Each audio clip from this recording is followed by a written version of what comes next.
I worked with St. Francis as an intern last summer with the Power Project.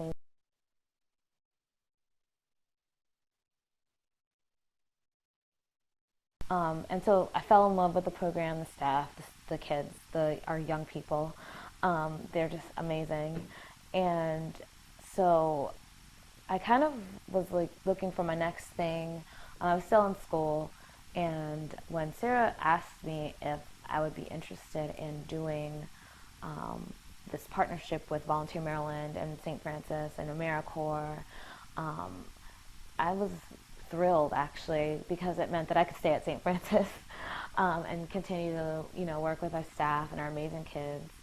So being able to work for St. Francis and continue on, and also being able to kind of have the AmeriCorps experience under my belt were two main points that encouraged me or motivated me to become Volunteer Maryland coordinator. When I was a teacher, I would take my classes canoeing, and Frank, who is the program director here and the original founder, took my classes canoeing for 8 years or so on the Gunpowder.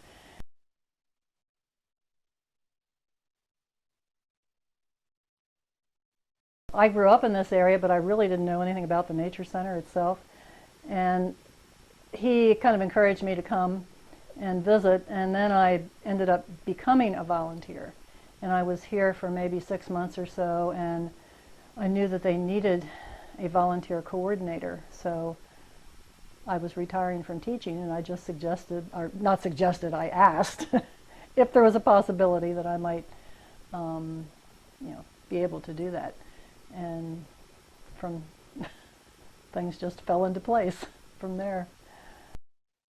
I have been in public service for some time now. Prior to coming to Volunteer Maryland, I would say a year before I started as a VMC, I was a firefighter in Baltimore for 7 years.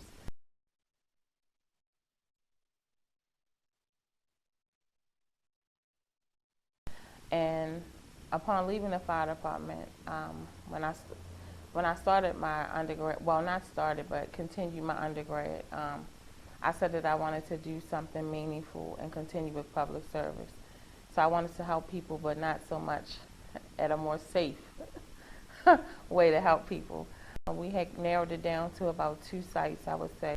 And out of the 2, I interviewed with Jewel House, and I thought that it was the better fit.